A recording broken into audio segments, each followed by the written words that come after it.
Good evening everyone.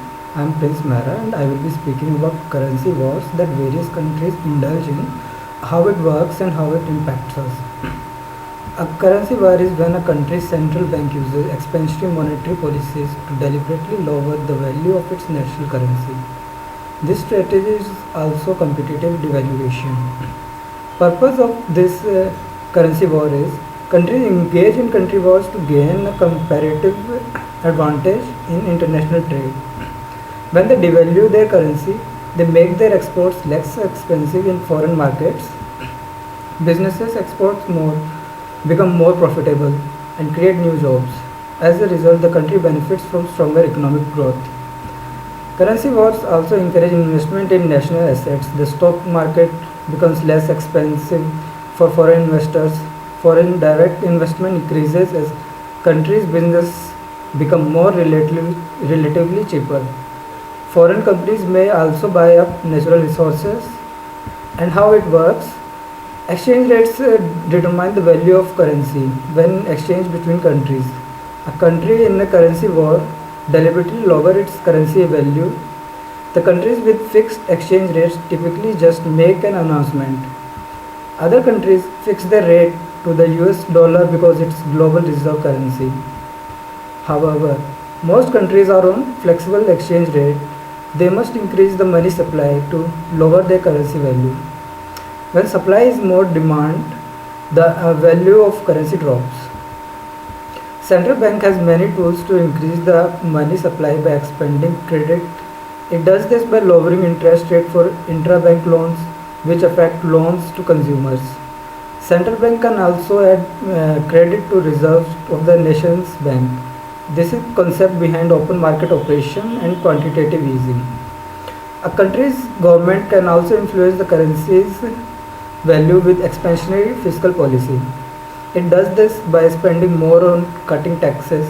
However, expansionary fiscal policies are mostly used for political reasons, not to engage in currency war. And the US currency war. The United States doesn't deliberately force its currency, the dollar, to devalue. Its use of expansionary policy and monetary policy has the same effect. For example, Federal deficit spending increases the debt.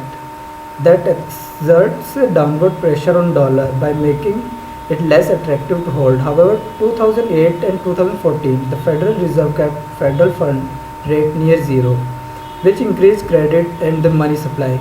It also created downward pressure on the dollar.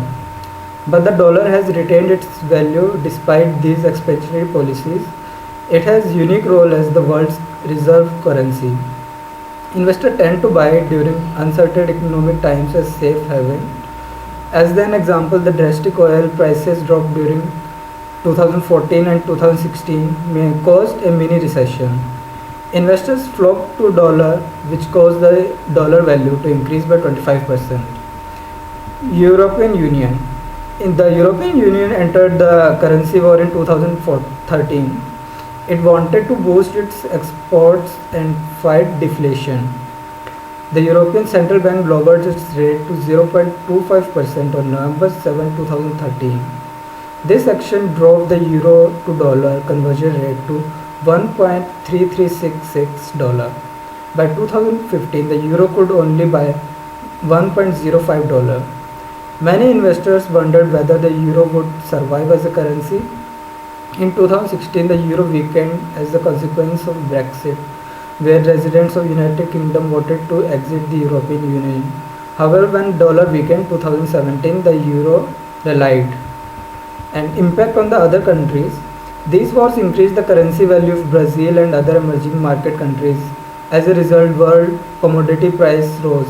Oil, copper, iron are primarily export of some of these countries.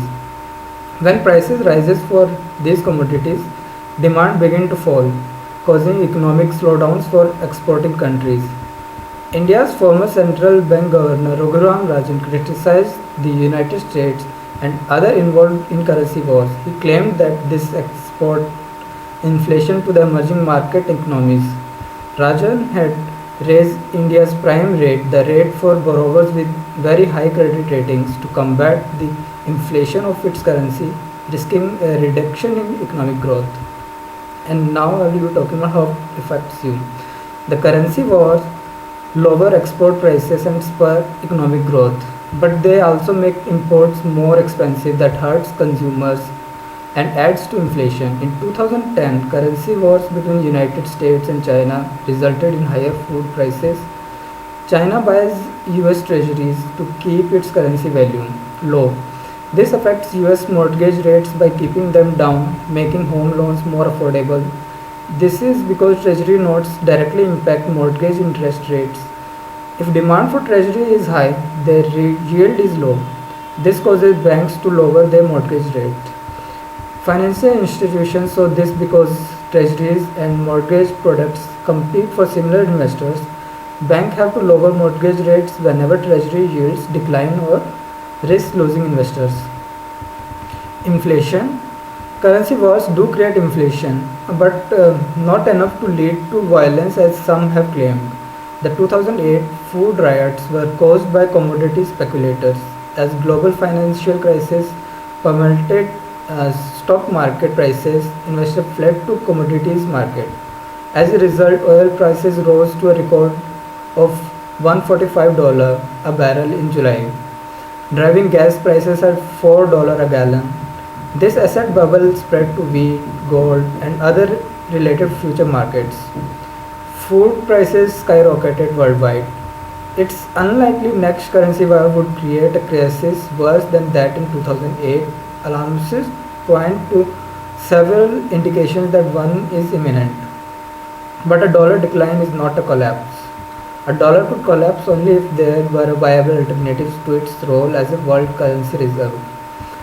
So, on a closing thought, currency war have led to capital control in China, but that because it's command economy. It's unlikely to happen in free market economy like the United States or the European Union. Capitalists wouldn't stand for it. Alarmists also point to the bailouts that occurred in Greece and Ireland. These bailouts have nothing to do with European Union currency wars. Instead, European Eurozone debt crisis have caused overzealous lenders who were caught by 2008 crisis. Thank you.